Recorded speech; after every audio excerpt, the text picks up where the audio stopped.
Coming up next, we've got Aeshmah running Ghost of Tsushima. It's going to be Legends full story bronze. This is going to be a great one, and here we go.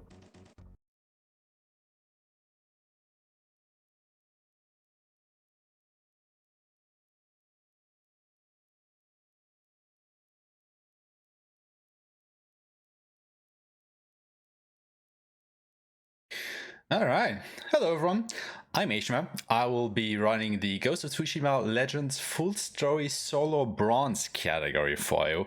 Try saying that 3 times fast. Now, if you've been paying close attention to the schedule of the marathon, you might have noticed that this was actually a category change. This was initially supposed to be a gold co-op run. However, sadly, I haven't been able to get in touch with my co-partner for ever since we knew that this one was going to be in the marathon. So this was a last minute change, and now I'm going to be running this category solo.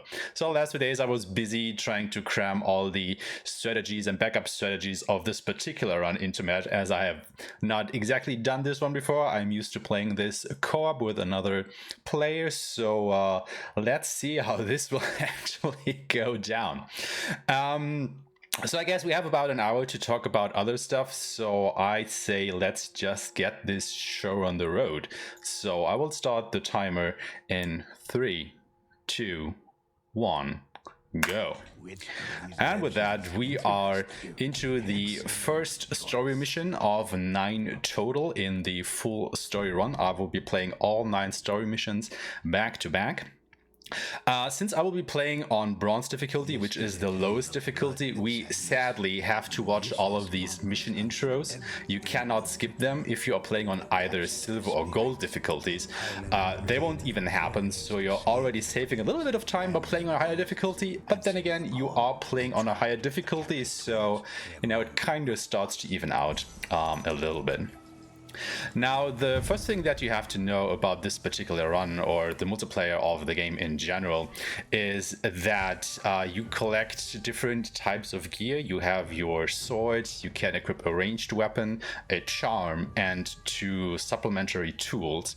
And based on the level of those items that you equip, you increase your character's level, the maximum being 110, which I am now. But since you are only supposed to play bronze difficulty of a level of around 30 maximum, I will actually be dealing a lot of damage against these enemies, and they will only be able to deal very little damage to me, which will make the run a little bit easier for me since I'm playing alone.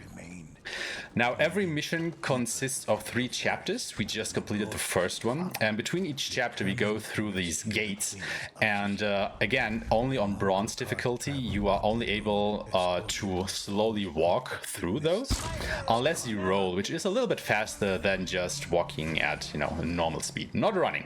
You cannot run during these chapter transmissions on bronze difficulty, because bronze difficulty is supposed to give you the backstory of what's happening in the multiplayer portion, as it actually does feature a story. So, you know, we're just rolling through that. Anyway, I am playing as the Hunter class. The Hunter class probably being the fastest class to complete this run with, as, you know, we have a pretty good bow, as there are, well, every item has multiple tiers to it. You know, if you've played ever a, you know, MMO, you might know it as uncommon quality items, common quality items. What's the next one?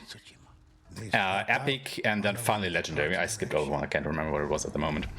And the Hunter is the only character class to equip the legendary skipping stone bow. And what this bow does is, whenever you get a headshot, your arrow will actually ricochet off to another enemy. And since my arrows are basically one-hit kills against these enemies, more or less, I can basically kill 2 enemies with 1 arrow. So that's it for the minutia of the run itself. We are already in the last chapter of the first mission. Now my objective here is to kill each and every enemy, and the thing that can screw up your runs, particularly in the very first story mission here, is that the enemy placements are random. So you will try to, you know, make the best of it, but you can totally lose a lot of time with the bad enemy placements here. So let's see how this will go down. And actually, I didn't kill that guy for whatever reason. So let me just quickly do this, take care of these two guys, and I miss my arrow. It's never good. You don't want to miss your shots, for obvious reasons. So basically, whenever you see me swing my sword, I'm actually, you know, probably did something wrong, because as I said, I'm playing a ranged class. I should be shooting arrows to take care of enemies, like I am doing now. This was actually the ultimate ability that I have. If you take a look at the lower left screen, you see these 3 dark orbs at the moment that will slowly light up. And once I have all 3 of them filled, I can use my ultimate, which targets the 3 enemies and does headshots to them. And as I explained earlier, the bow that I have equipped actually ricochets off enemies when I get a headshot, so I can actually shoot double the arrows. Oh god, what was that? With my ultimate, dealing a lot of damage to enemies that are tightly clustered. So I want to try and save my arrows for enemies that are close together. And as you can see now, there is only 1 enemy left in this camp somewhere. He is right over there. I missed him on my initial pass through that area. So now I have to go back and kill him, and that... It was a dog, because of course it was a dog.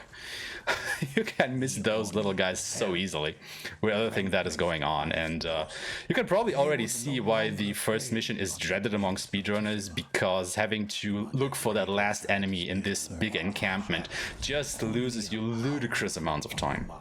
However, this was the first mission of the multiplayer run.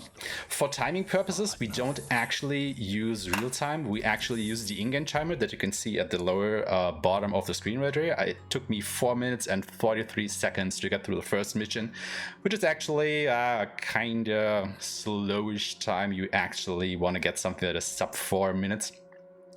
But yeah, well, you know, it's a marathon, it is what it is. I have to do some kind of safe strategies as well, just don't screw this up. But with that, we are already into the second mission. And since we will be watching another intro cinematic, if you have anything to plug or a donation to read, go ahead. This is the tale of Io. Well, no donations to speak of right now. Gonna hope to get a couple more in here coming as soon as we can. Go ahead, and if people could, go ahead and visit nokidhungry.org/speedgaming, or go ahead and type exclamation point donate in the chat. Also, if you're interested in seeing what's going on for the rest of this marathon, you can go ahead and type in exclamation point schedule or exclamation point S. You see what's coming up next as the day goes. Alright, so a big part of this particular speedrun, or this category, is to know when you have to fight enemies and when you don't. Like, you don't always have to kill each and every enemy that is in the area. Sometimes you only have to defeat, you know, a few exceptional ones, so to speak. So that is part of the routing that's going on here. And apparently I missed that headshot on that guy. Which isn't great, but I can just do that and kill them anyway. This red aura that you can kind of see here is actually being maintained by another enemy, and it regenerates all the enemies inside of it, which is coming from this disciple over there. So let's actually go ahead and try to kill her first, because otherwise fighting all the other guys here is a little bit futile. Alright, so now I have to kill the dudes over there. So hopefully, yeah, the kunai hit. That's great.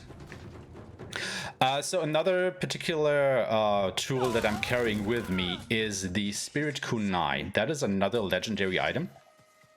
And what this Spirit Kunai does is, if you manage to kill an enemy with it, it will reset all of your cooldowns by 50 seconds. Now, you always throw 2 of these kunais at once, so if you are lucky to kill 2 enemies with it, you will automatically lower all of your cooldowns by 30 seconds, which is pretty great because the kunai itself has a cooldown of 30 seconds, so if you manage to kill 2 enemies with it, you can actually use it again immediately, which is great because on bronze difficulty it actually outright kills normal enemies. So whenever you see 2 normal enemies tightly clustered, you want to try and throw the Spirit Kunai to just instantly get rid of them.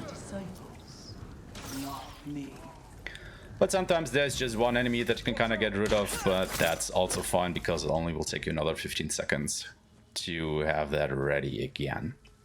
So, as you can imagine, a huge part of this run is proper research management, as you have to manage your arrows, you have to manage your resolve, you have to manage your cooldowns, you have to take a look at the enemy placements, you have to see if they are close enough together so you can throw your kunai. There's just a lot of micromanagement going on that you might not actually see or know about when you first see this run. But yeah, you know, every run is a bit different because of the random enemy placements. However, they are not completely random. They are more like, you can think of them like seeds in a way. You know, there are about, I don't know, maybe 5 seeds or so per chapter. So there can still be a lot of variations between each missions. Now, you also have categories for individual level runs of all of these missions, not the chapters, the whole missions. And of course, you would just reset your run until you get a good seed, so to speak, to go fast. However, in the full story run that I am now, I don't have that luxury. I just have to, play with the hand that I have been dealt, as I can't reset the missions. So, I guess we'll just see what I get here. Now, in this chapter of the mission, we have to save these 3 monks that are being held prisoner at 3 different parts of the map. However, you can only speak to them when there are no more enemies nearby. And for some reason, I wasn't able to speak to him. I'm still not able to speak to him. However, I don't see any enemy around. Okay, I guess we'll just come back to you later, buddy. It's probably because I aggroed that archer, so let me kill that and go back. Yeah, now I can rescue him. But yeah, that of course, cost me a bit of time there because I accidentally aggroed this archer on the rooftop where the next monk is actually being held prisoner. But since I had that aggro, I wasn't able to talk to that one, so oh well. We can still make this work here. Why did you not die? It definitely shot you in the head. So these dogs are the bane of my existence and a lot of other runners of this game, I want to say, because they are really hard to see, because they are really small targets. Normally when you go into your listen mode, so to speak, you look for, larger targets of, human-sized enemies. So it's very easy to just not notice these dogs. However, you also have to kill them because they count as enemies that you have to get rid of. And yeah, you really gotta look for them. Okay, what is actually going on? Why are these guys not dying to my arrows? Now I have to be a little bit careful because this guy was set up to actually kill this monk over there. And should he have done that, that would have actually failed my mission. And I definitely do not want to get a game over here. So let's not let him kill the monk. Oh yeah, slash down one door just to go through the other. That's always a good thing to happen here. Alright, and with that, we are already at the end of the second mission. But yeah, I think you can kind of start to see how, this run goes down. Like, you just have to be aware of your surroundings, like, all the time. You kind of have to know how many enemies you have to kill to do a particular thing, because while the placement of the enemies is random, the number of them is, well, static, so to speak. You always know how many enemies you actually have to kill to be able to continue on. But keeping track of all of these things at once just kind of tends to overwhelm you at times, so it's just nice to play this with a second person alongside you, for sure. But yeah, with that, we are into the third mission, which will introduce another very fun, quote-unquote, mechanic, which is attunements. If you follow these introductory cinematics, you will know that there are 3 attunements. The attunements of the sun, the moon, and the wind. And you can see one right here on screen, this green bubble kind of thing. And what will happen now is enemies will start to be color-coded in orange, blue, and green, which means they are attuned to a particular element. And if I attack one of these attuned enemies, I will deal very little damage to them. However, I can attune myself to that particular element and start dealing monstrous damage to him. So you can already see how when you're playing alone, this can be a little bit of a problem, as you know, there are 3 attunements and I am alone. So I can only be attuned to one element at a time, so I will have to switch those attunements quite a lot. Whereas if you were be playing with 2 players, you know, everyone could grab at least one of these attuned elements, so it would be a little bit easier. But yeah, it's just something that we have to make do with. So none of these enemies were attuned yet. Those were just normal ones. Not every enemy is attuned, and I will grab the storm attunement right here and take care of these enemies in the middle. Okay, it seems actually none of those were attuned as well. And only when I'm attuned am I able to sabotage these ritual totems, which are also one of the mission objectives for this particular chapter right here. So not only do you have to kill these attuned enemies, you also have to grab these attunements to actually destroy the mission objective. And since later on I will have to destroy multiples of these totems, which all need a different attunement, I will have to run all around the map, grabbing these attunements to being able to destroy these totems.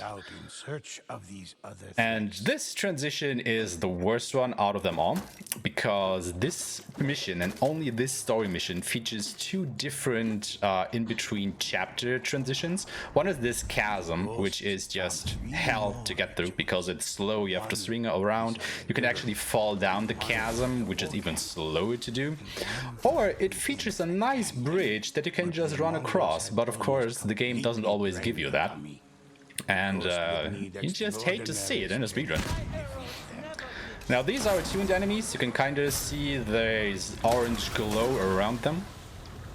Luckily I was attuned as well, so I was able to deal a lot of damage to them. And now we will just destroy this attunement. We don't have to defeat the other enemies that are left behind on the left side, thankfully. So we will just continue on to the next Mongol encampment, where we will kill more Mongols. And now both my kunai just went to that one guy instead of both of them, because you can't actually aim your kunai.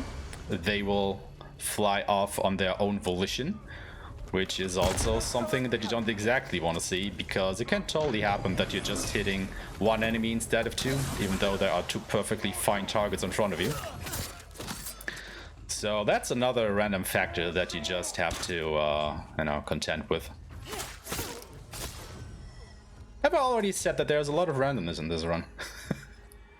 Anyway, if you want to go ahead and read our nation or plug something, I guess now is a good time.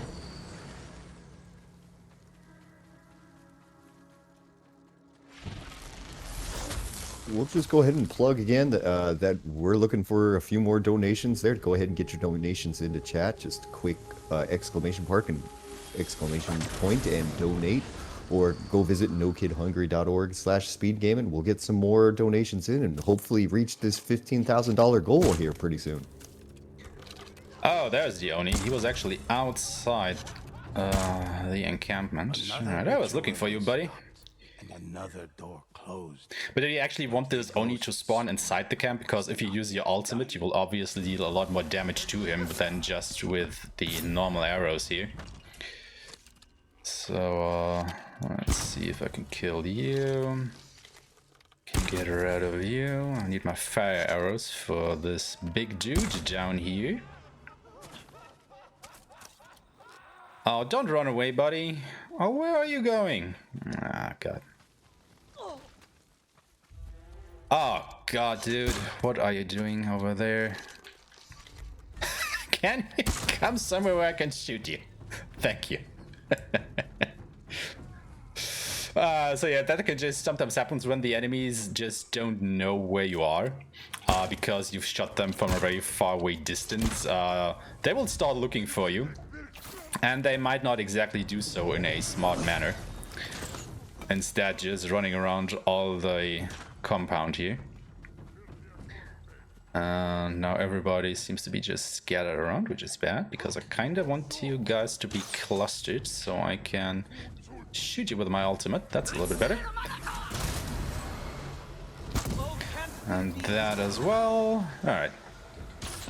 Ah, I missed an archer. That is bad, because then I cannot do this uninterrupted. Because, you know, while I'm holding my sword up like that to strike these ritual totems, if you're gonna get hit with anything, it cancels your animation and you have to do it all over again. And since this takes a solid few seconds to execute, you can lose a lot of time here. So you want to make sure that you are absolutely not gonna be interrupted while you are destroying these totems right here. And the ghosts breathe a sigh. I will grab another attunement and some safety arrows, because I definitely do not want to run out of arrows for the next section, which is gonna be the last chapter of mission 3 here. Now, you can see right here, these platforms, these invisible platforms, will only appear when you have an attunement. And the game kind of expects you to be 2 people to get through here, one with the sun attunement, the other with the moon attunement. However, just by jumping diagonally, you can actually grab onto these platforms and continue on. Because otherwise, well, guess what? You would probably be out of luck if you're playing solo and would not be able to continue. Which isn't necessarily true, because you can't just climb that rock off to the side. However, it takes a little bit longer to do so we opt to still grab an attunement and just jump between these invisible platforms right here. Now this is the last chapter of mission 3. We have to stop this really big ritual that's going on here. There are a lot of enemies around. So let's see what will happen here.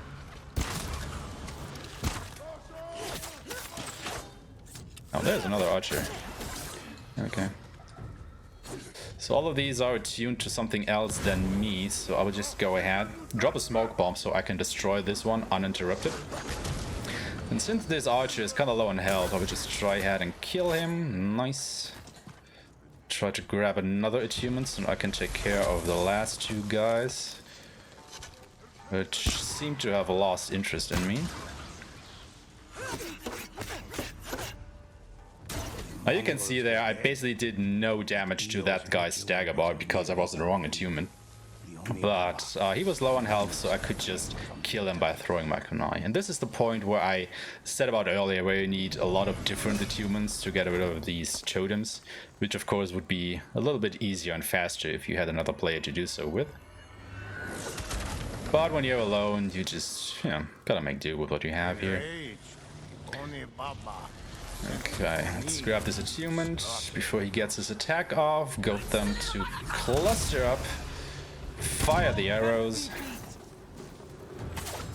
And now I have the wrong attunement to fight these guys, but they are pretty low on health, so should be able to just kill them without having to change attunements again. Yes. Alright, and that was mission 3. So we are already 1/3 through the missions. However, these were kind of the shorter missions, as the longer missions are at the tail end of the run. So fingers crossed that we will get through this. Okay. As you can see there on the reward screen on the right side, I got 4 items, a sword, a bow, and another sword, and a utility item. And they are key level 35 to 34. That is about the maximum that you can expect to get on bronze difficulty. As I said earlier, I am level 110, which you can only get on gold and nightmare difficulties. And, you know, that basically can tell you I am level 110, all these enemies are about level 30 or so. So that is why I can kill them kind of quickly all of these fights would take even longer on gold difficulty because the enemies deal more damage and resist more damage. This is the tale. The higher level they are themselves.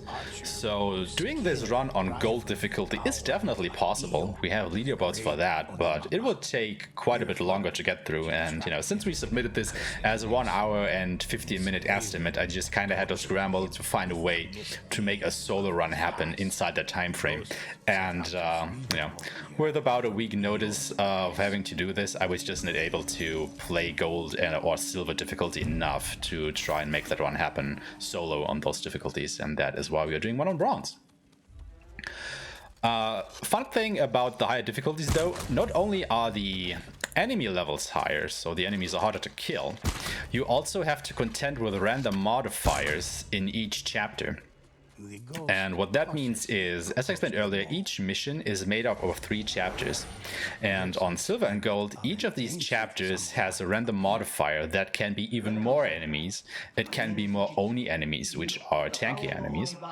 Or it can be, you know, watchers, which are these stationary auto turrets, kind of, that start shooting at you for the whole time. It can be a lot of different things, and that makes the runs even more RNG heavy. Also more fun to do, but it can definitely cost you time. Which is kind of, you know, the common structure of this particular category here. Okay, now we are in mission 4, the Tale of Uchitsune, and what this mission introduces is the Bow of Uchitsune. Now we have seen attuned enemies in the previous mission.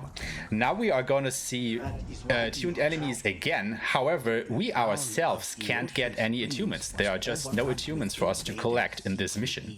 So what the game does to kinda get around this is it gives us the Bow of Uchitsune, which is this spirit bow that we just collected in the first part here.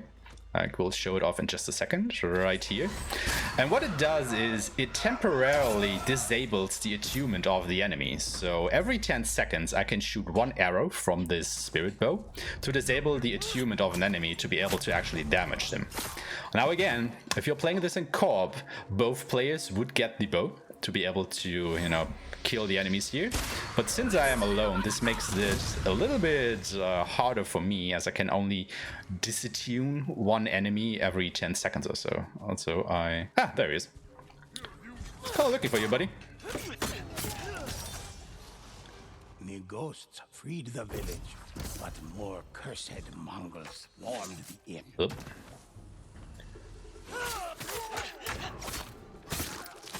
Okay, good to have you. There you can see a green attuned enemy, which we need our spirit bow for. And then we will just take our normal bow and shoot him with that. Kill that dude.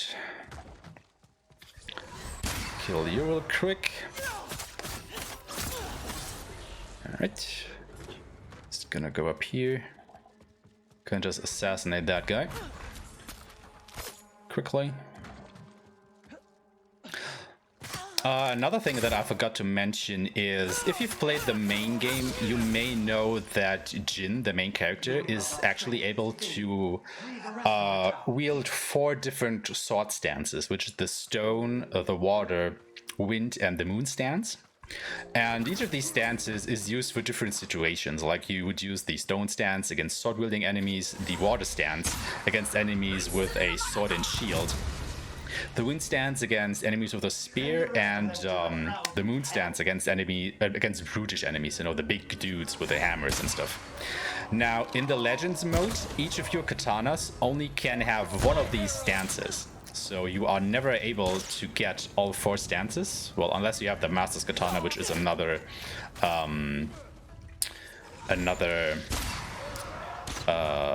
legendary item. Oh god, what are we gonna do here? Hold on to that thought for a second here. I'm in a little bit of trouble right now, as I have to kill these guys with very little stuff at my disposal. Nice little trick though is with the hunter, you can just drop a smoke bomb, and then all the enemies will lose track of you, and they can just, you know, get some free headshots, so to speak, for a little while. But anyway, as I said, each katana in the multiplayer mode is actually tied to one of those stances. So you would get a stone katana, a water katana, wind or moon katana, which each would only have access to one of these stances. So it's basically, you know, go ahead and pick your poison in the multiplayer. Which stance do you want to have? So which stance would make it easier for you to go up against a particular enemy type? And you generally want to go ahead and grab the water katana, because its special attack, the flowing water, is actually pretty good against each and every enemy type, because it's these 5 quick sword strikes that deal a lot of damage. So kind of want to get that. But on the flip side, it also means that things like spear enemies are actually kind of hard to defeat, because you will never be able to properly auto-block their attacks. So yeah, you basically have to be really on your toes of how you approach each and every situation here. Now this is the last part of the 4th mission. We just have to defend this little ring here. If it gets completely turned red, I will actually game over. So we will have to take care of these enemies kind of quickly if we can. And you can see the strength of the Hunter ultimate, like right here. Like I was able to just immediately destroy this whole wave of enemies because they were close together. And I got these extra headshots. Now this was a little bit of a not so great move because I missed the spirit arrow.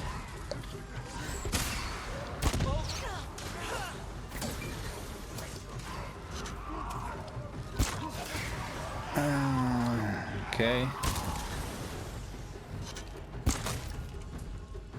Alright, there's another wave coming in.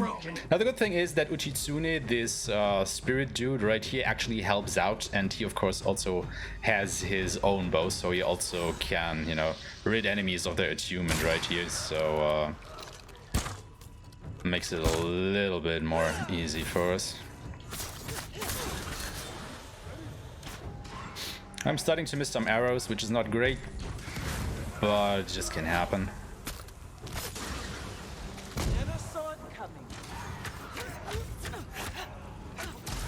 Now this is one of the spear enemies, and since I don't have the wind stands, it's pretty hard for me to actually hit them. However, I have another perk, which is the fire sword, and once you light your blade on fire, it actually goes through the enemy's defenses, so it doesn't matter that much anymore which stance I actually use to attack an enemy, because, you know, their defense just doesn't matter anymore. Which is actually why we bring the Way of the Flame, as it's called, as a secondary perk, so that we can actually do this and, you know, quickly turn some not so great situations around for our benefit. Alright, that was mission 4. And we are about to go on to mission 5. Now, mission 5 is the one that a lot of people, I guess, don't necessarily like, because it will introduce us to the Tengu enemy, and the Tengus are probably the most hated enemy type in the multiplayer. Because they have an ability, they're also a spear type enemy, which already makes them kind of foes to be reckoned with, but they are able to shoot a flock of crows at you in a continuous stream, pretty much a bit like a laser, you can say, and that just deals ludicrous amount of damage to you, so you definitely do not want to get hit by that. So you those are the Tengu right here, so you quickly want to take care of them if at all possible. And of course, since it's the Crow Demons of Otsuna mission, there will be a lot of these Tengus around here. Stood their figures surrounded by crows. Its black eyes searched for prey, hungry.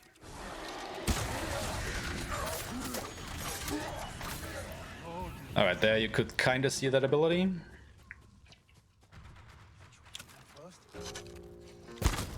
Ghosts. I've heard of you.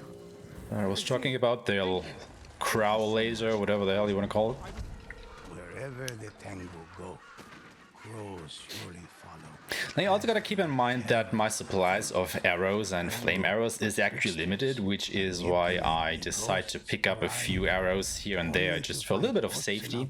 But also picking up these arrows at these points replenishes a little bit of my health, so you know, it makes it a little bit easier for me. Or it gives me a little bit more safety, it's what I want to say here, to get through these missions. Okay, I think somebody was actually trying to hit me there.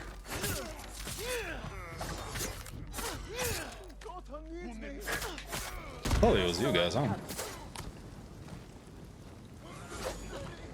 Okay.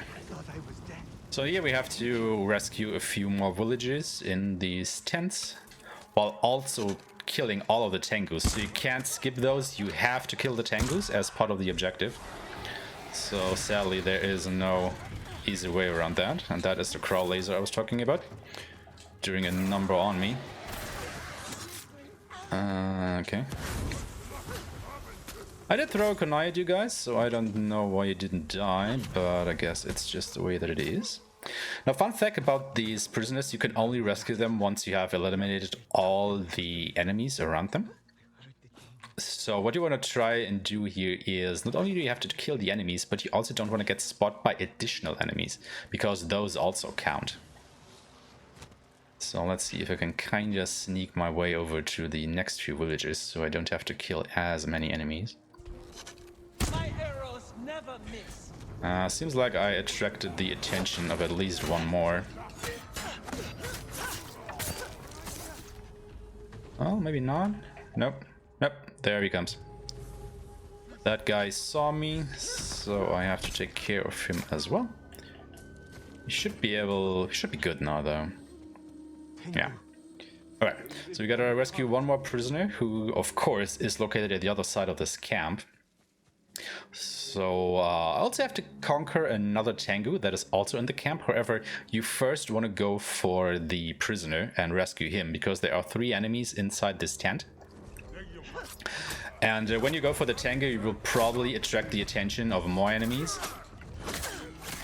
So you first want to rescue the prisoner, because that means you only have to kill these 3 guys inside here. And now I will look around for the Tengu.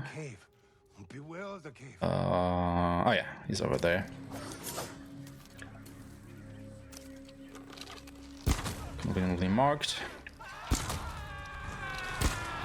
Okay, the fire should take care of him now. Fire should take care of him. The fire didn't take care of him. Oh god.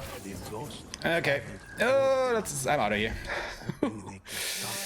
That was a little bit dicey because I was nearly out of health too. The bad thing is I also used my kunai to kill him, so I won't have that in the beginning of this section. And I can't see shit because I can't see my reticule because of the thingy there. Could you guys stop puking, please? Thank you. Oh no, I had my... What? Didn't I use my kunai? Oh well. No matter. Alright, more Tengus. I didn't want to use that game. I totally also did not use... okay. I was a little bit too greedy there. I should have probably just gone ahead and you know, taken cover above these boxes. But yeah, that just tells you how quickly these Tengu can get rid of you. So luckily it was at the beginning of this chapter, so we are basically right back where we died here. Now let's take care of you the proper way. Okay, that was better. Yeah, I knew it. I was missing a guy. And there he comes running.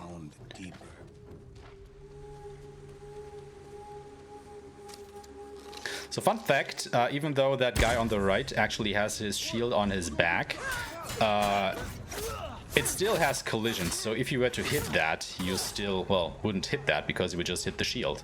So a little bit of caution has to be exercised there.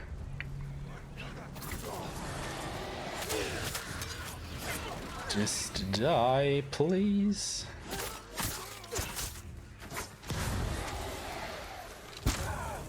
Okay, and that guy can't see me because of the smoke, so we can just kinda kill him more easily.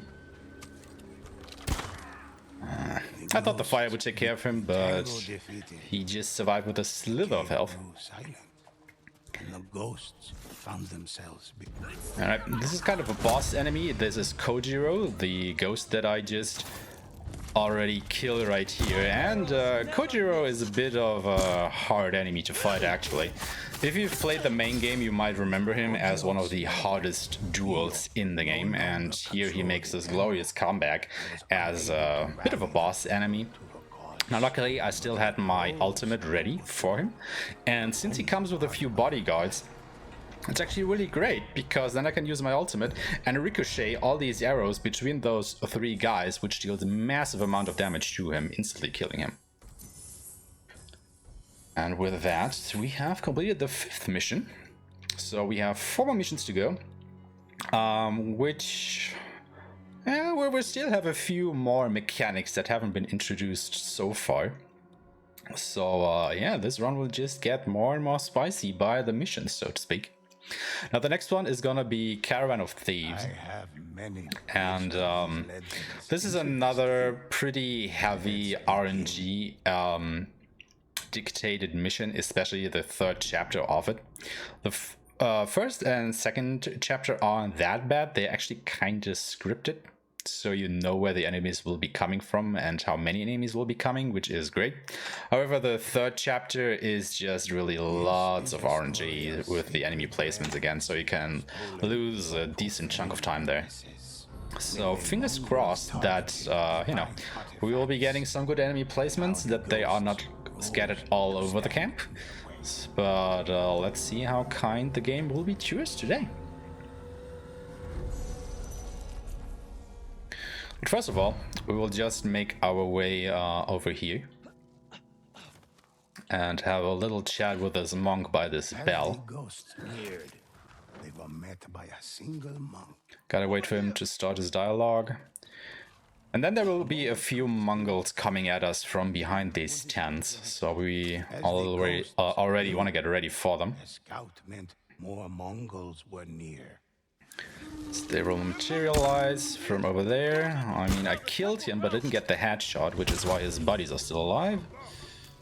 I can just kill you really quickly, because I need everything else. Another group of Mongols. And this group is really nice. It's a group of 4 enemies, so you can just throw your kunai twice and get rid of all of them.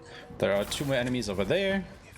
Nicely done. And then we can just go ahead and shoot explosive arrow at these guys. And this is a defender Oni. It's a shield and spear Oni, which is basically the worst kind of Oni. Let's see if we can quickly, yes, take care of that guy. That is awesome. And while the dialogue is still going on, we'll just quickly grab a few more arrows and then wait by this cart here to continue the mission. Though there were many stolen relics. And now we are off to kill the rest of these enemies down here, which just spawned in. The ghost continued searching below the temple. So this guy actually has a helmet on, which means I actually cannot get a headshot on him, because both shields and helmets actually will deflect your arrows. There are perks that you can get that gets rid of that, so to speak.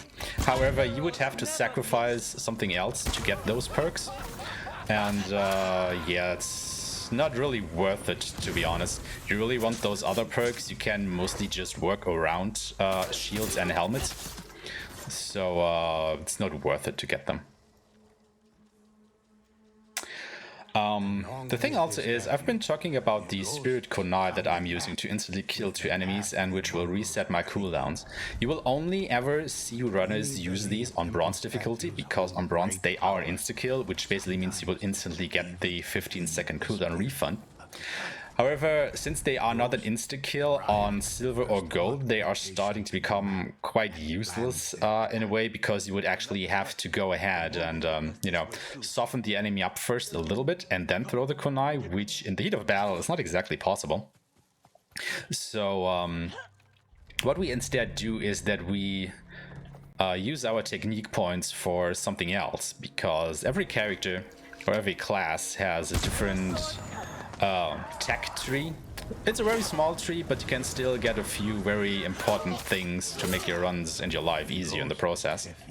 One of these is the ability to actually equip 2 legendary items. And since both the Spirit Kunai and the Stone Skipping Bow are legendary items, I need to grab that perk to be able to equip both of them. Now, since I won't be using the Spirit Kunai on higher difficulties, I can actually use that perk point to get something else, which most of the time, or pretty much every time, will be the ability to make body shots with my arrows do headshot damage and count as headshots. Now, it's only a 50% chance, but that's still pretty good, which means that every second shot that I do has the chance of being a headshot. And not only do headshots, of course, do more damage to the enemies, they also count for the perk of the Stone Skipping Bow, which is, as I explained earlier, the fact that it will shoot another arrow at a nearby enemy. So, you know, my aiming doesn't have to be as good anymore, because I can just repeatedly shoot their body to deal massive damage and maybe get a second arrow out of it on top of it. So that's quite convenient. However, since the Spirit Kunai are just that good on bronze difficulty, we are still running with those on bronze. Alright, this is the 3rd chapter of the 6th mission that I've been talking about earlier, with a lot of random enemy placements, so let's see how kind or not the game is to us here. Okay. Countless statues and Good start. the grounds, stolen from the temples.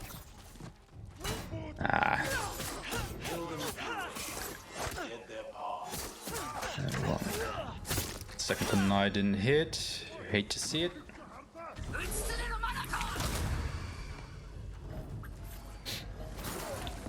Okay, kill that dude. Probably, yeah, enemies over there. I don't think this will be enough to get rid of you. No, it won't.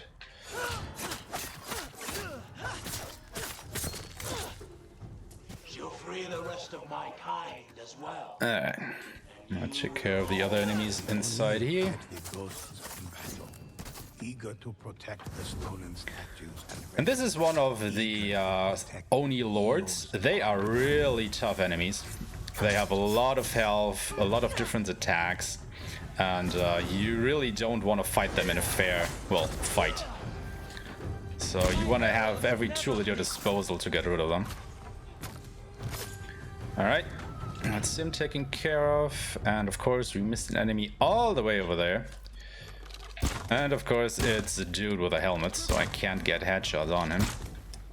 But I can just get rid of him like this. No idea where you came from. But that's all of those. Well, it was an okay-ish spawn set, I want to say. Not the best for sure. But we made it work, and now we are already 2/3 through the runs, so we'll have to watch another intro cinematic shortly, so if you have anything to plug or any donations to read, go ahead. our world once more.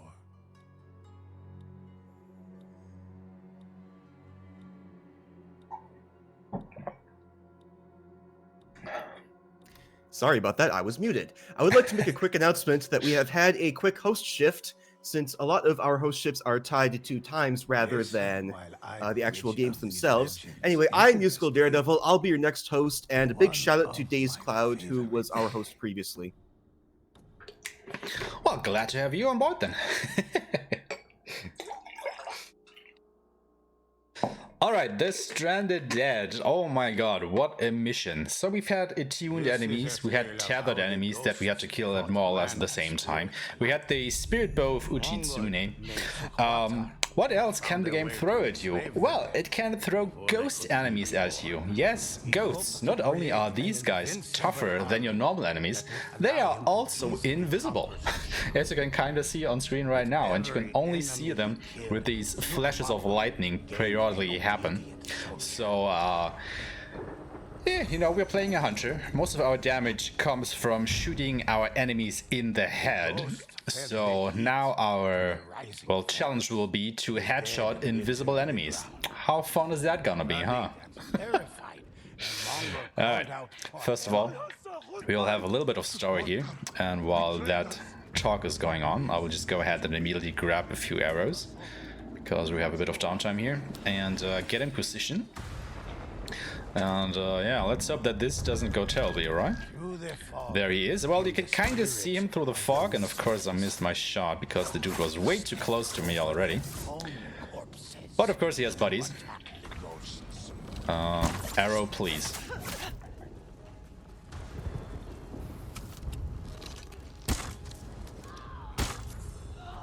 So yeah, I can kind of see these guys, but also kind of don't.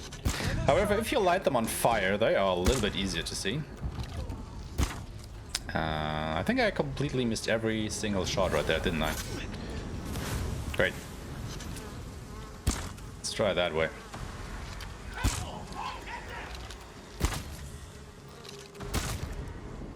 I think there's one around still. Yep, that guy. Alright. That wasn't too great, but, you know, headshotting invisible enemies is a bit of an thing that you just have to learn to do. Especially when they're already coming rushing at you. So you have a lot less time to perfectly aim your shots. And since these guys are way more tanky than your regular enemies, the Spirit Kunai will actually not insta-kill them anymore. So, you know, the Spirit Kunai are starting to lose a little bit of their luster right here. Still useful enough, you should still bring them, but you can't rely on them as much anymore as you could in the previous missions. Ooh. Ghosts be angry. Alright, can I just go ahead and do this? Yes, I can. Okay. That takes care of you guys a little bit easier. Making... oh, that's not a ghost. That's a dude on a pike. So we just make our way around this village. We have to kill each and every single ghost. So you really have to know where they are, because, you know, they are invisible. And we also have to go ahead and look at 3 distinct objects in the environment, which are marked with the quest markers right here. So you kind of have to strike a balance between looking at things and killing all these ghosts in the different locations. Meant to keep the spirits away. Luckily there are no further ghosts in this house, so we can just look at these things in peace. Bloodstains led toward their window, as if someone had crawled there to escape. And there should be 2 more ghosts. One should be around there somewhere. Oh, he's right here. Hello! Whoa, whoa, whoa, whoa. The lady is angry.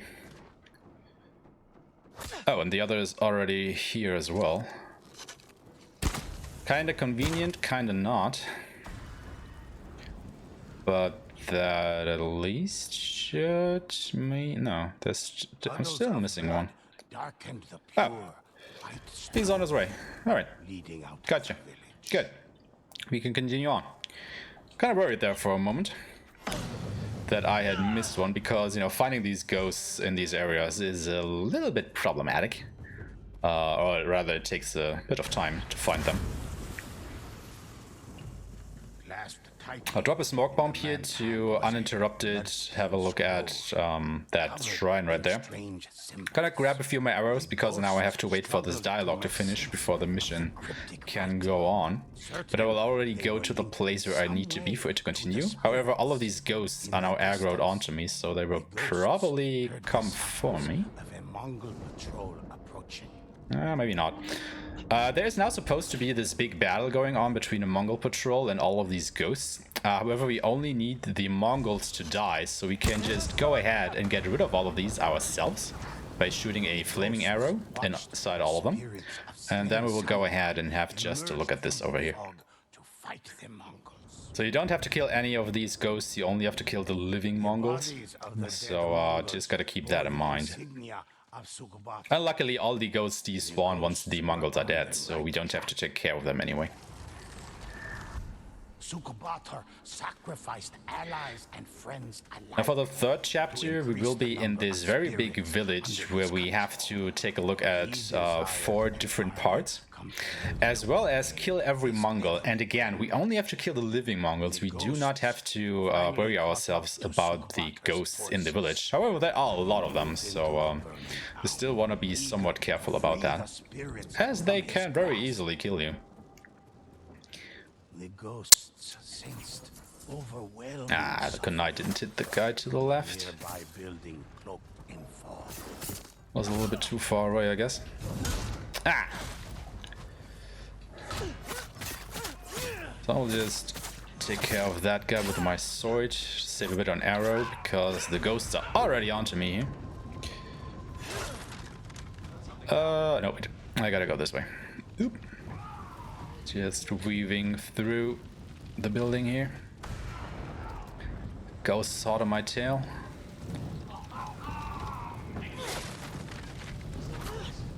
Quickly assassinate this dude and examine these corpses here before the other ghost catches up to me and interrupts me. The remains of a family burned. I think I saw him around here. Okay.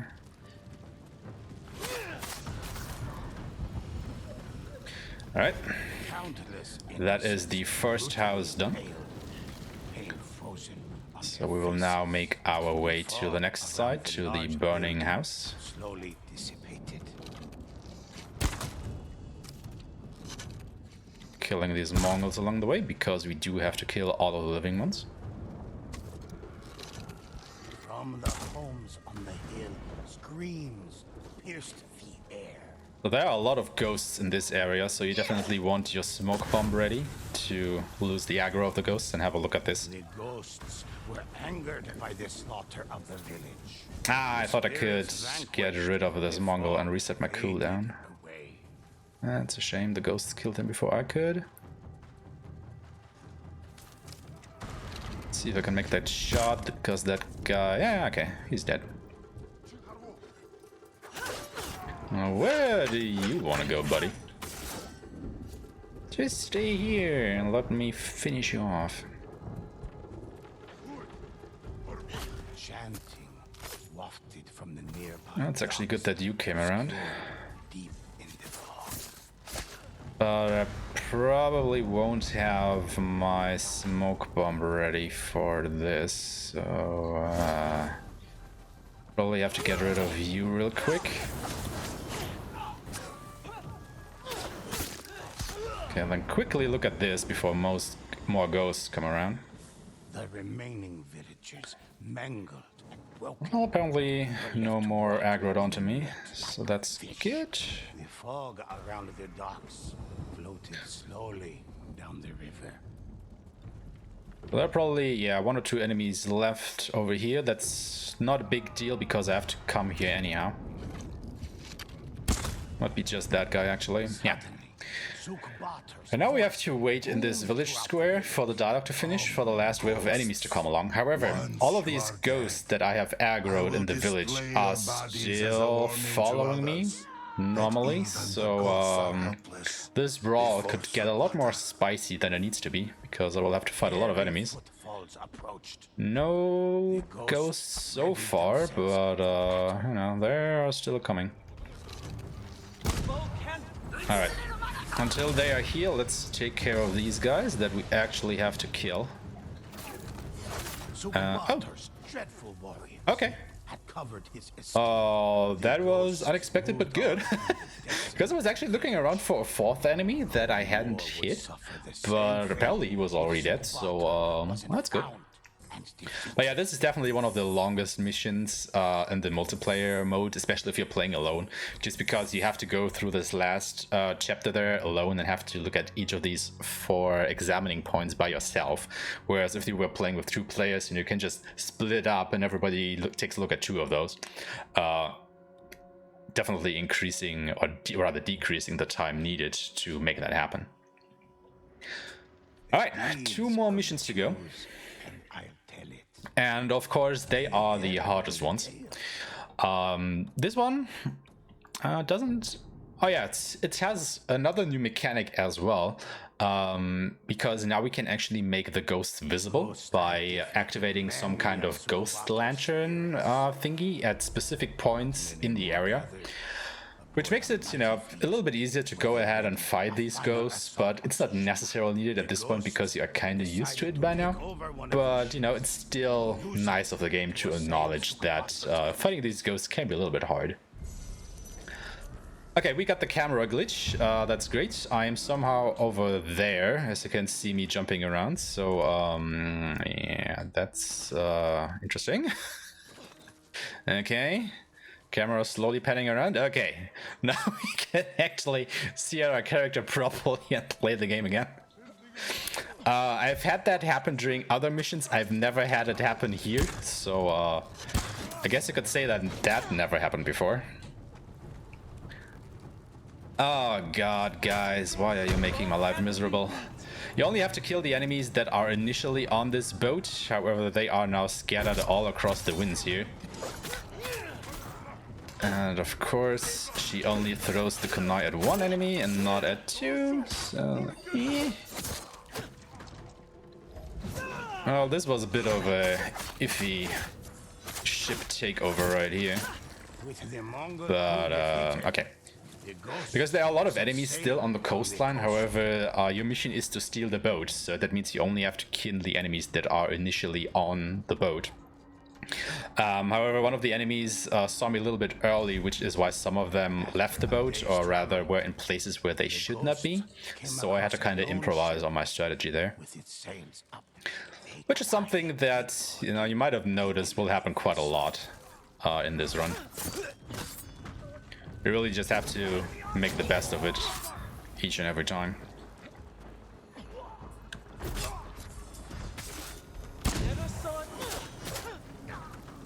So take care of all of these guys.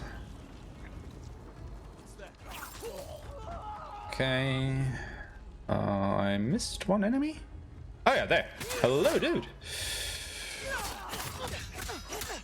So these are the spirit lanterns. There are no ghosts right here, right now, so I didn't have to activate it. I just want to show it off, in case I don't do it later in the level, just so you know what it looks like. Now that we have, you know, done our duty on this boat, we can just go ahead, jump into the water, and swim over to the next boat. The game actually expects you to backtrack across the ship that we were on in the beginning to get onto this, basically a third ship that now appeared. However, what we can just do here, we can enter the boat basically at its backside and make our way over to the front, which is a little bit faster than having to go back and forth along it. Just make sure that that guy is dead. He is. So there are a lot of ghosts here. Can just take care of them like that. Not all of them though. Yeah, he's dead. Okay. More enemies over here. Okay, nice headshot. So you can kind of see these ghost enemies because their heads are kind of on smoke. So you have, you know, a rough idea where they are, even though you might not be able to properly see him. Also, I will grab some safety arrows right here because the third chapter of this mission actually has another boss fight, so to speak. And I definitely do not want to be out of arrows when I get there. Is an unforgiving place. Come and see the ghosts made landfall at a known pirate cove. From all across the seas, pirates had gathered, eager to serve. Alright, we can just go ahead, gather all these enemies, and fire one of these. That should take care of everybody but that guy, because he's a real hero of the people. Into a graveyard of ships run aground. And then we make our way over to these boats. Now, the idea is that we have to go to 3 different ships and kill all the enemies on all of them. However, that of course is slow. We don't want to do that if we can help it.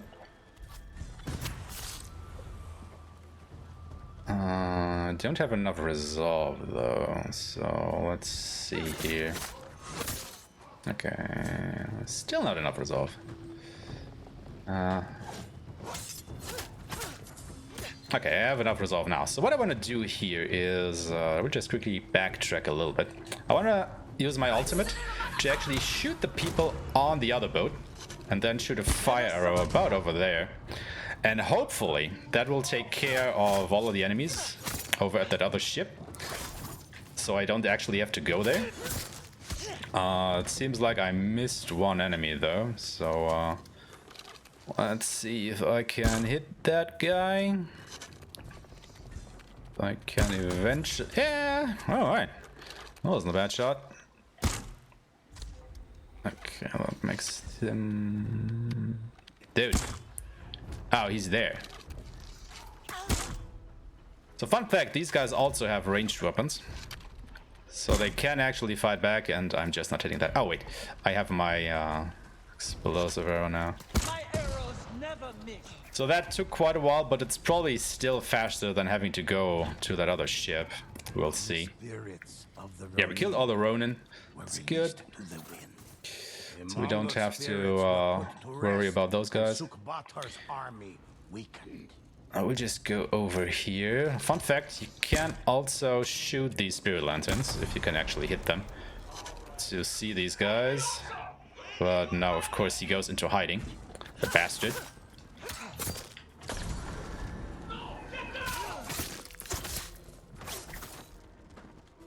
And yeah, we'll just manually kill the other guys here. Because there should be one more up on the deck. Yeah. Because I kind of want to save my explosive arrow and my ultimate for the boss fight that's gonna come up in a second here. Couldn't you hit the guy with your kunai as well? Yeah, the kunai really have a very strange throwing mechanic. Like, you just press one button and it kind of targets the two nearest enemies, but they sometimes just throw out very randomly still in a way.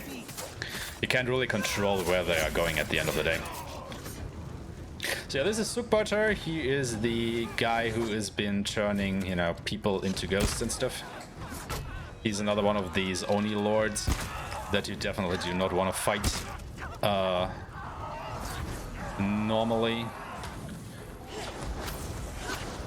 because he can just ruin your day. Alright, that's him done. But of course, as a boss fight, you know, he's not done with one phase. He has a second phase where he now himself turns into a ghost, which is always fun. And ooh, he took nearly no damage from my ultimate there, which is not good. But we can assassinate him now. Alright, okay, that's better. But he still has some cronies over there somewhere. Okay, there you guys are. Got my explosive arrow again.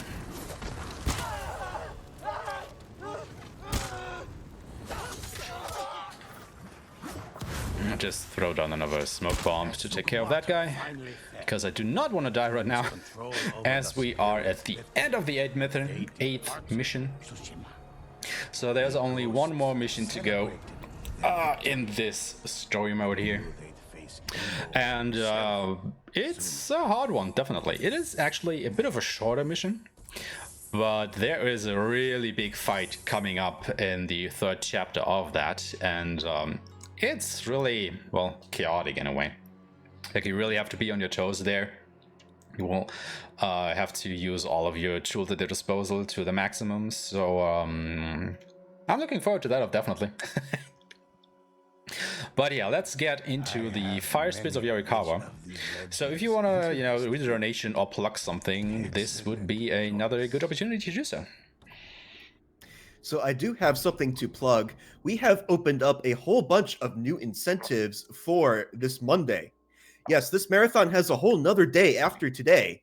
So if you would like to see the most up-to-date list of the incentives, you can type !donate in chat, or !incentives in chat. Well, that sounds absolutely fantastic. Not only that this marathon is going on for another day, but more donation incentives, people, you know, donate money. We're still about $2,000 away from our goal, but I'm pretty sure with 1.5 days more to go, we can definitely reach that. So, you know, go ahead and donate. I believe in you, Twitch chat. So this is like a really bad beginning to this level already, because there are 3 enemies here and they were all scattered around. So I was not able to kill 2 of them with my kunai. And that just, immediately loses your time, which is bad, and a bit of health, because the last enemy was a spear enemy that I didn't properly deal with, so nah. Not liking the beginning so far. Let's see how it will improve, or not.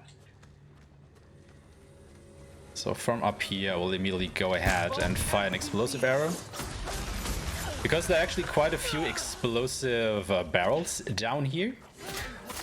Which I will set off with my explosive arrow. However, I also need those explosive barrels to open up a door coming up. And they respawn after a while, so by shooting my explosive arrow before I destroyed that watcher, the barrels had already respawned, but sorry, by the time I had dealt with the watcher and could continue on. So let's see here. Okay, I can take care of you, I can take care of you. That's all the guards in this area. Destroy the watcher. Or the fire spirit, as they're actually called. No, I don't have my kunai, so I will just... Yeah, that you can see, that guy was right in front of me and she still threw the kunai who knows where. I was able to kill 1 enemy, but not both of them, as I definitely should have been able to. And since, my cooldown reduction is tied to me killing enemies with a spirit kunai, you really hate to see that happening. But there really is not a lot you can do about that when it happens.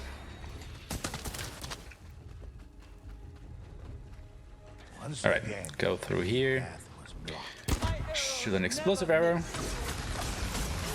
That should take care of everybody until I've destroyed that thing, and we are off to the 2nd chapter of the last story mission. More furious, the spirits rule.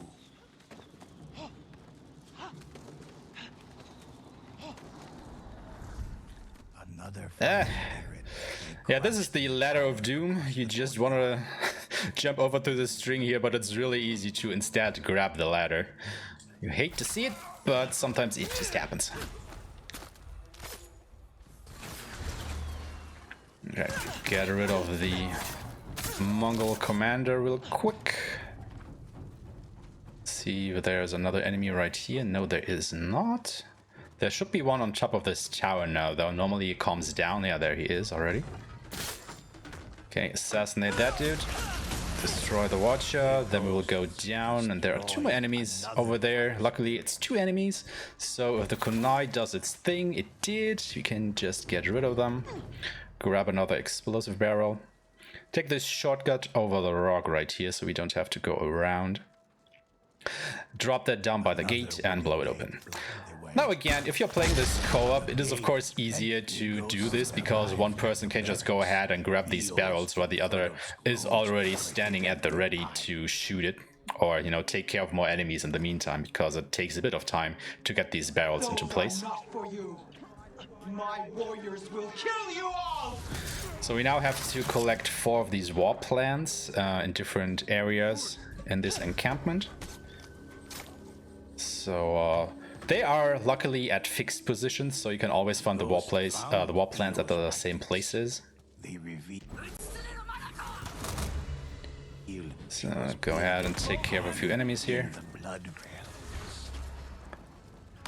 Either kill them or make them chase you. Of course. Okay, luckily he decided to not attack me while I was grabbing that war plan. That is really nice of you, dude. Highly appreciate that. Because you definitely can do that, and it just, loses you more time.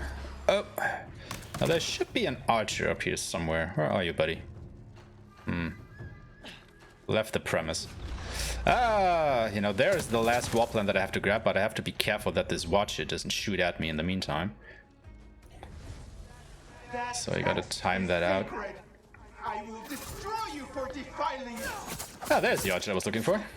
What are you doing over there, buddy? Are you going for a stroll? I mean, it's nice weather on a Sunday, but still, don't want to see you over there. Alright. And there's one more enemy that I have to kill inside here, because we have to kill all the enemies in this area before continuing on. I will just grab some health for a little bit of safety here. We have our kunai ready, so I can just go ahead and kill these two guys. And of course the second kunai misses, even though this guy was right in front of me, game. What the fridge? Okay, kill that dude. And we will go ahead and destroy this last watcher.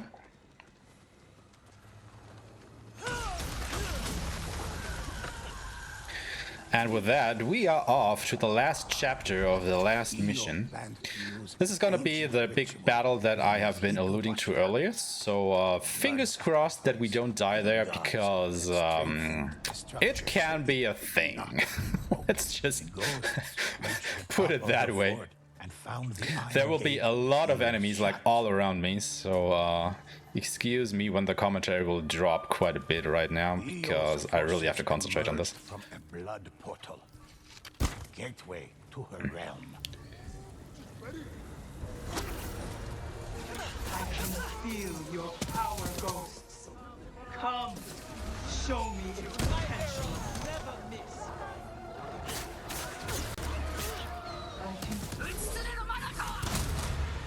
Smell the sweat on your brow. Hear your racing heart. Atop the hill, Io's army made its final stand.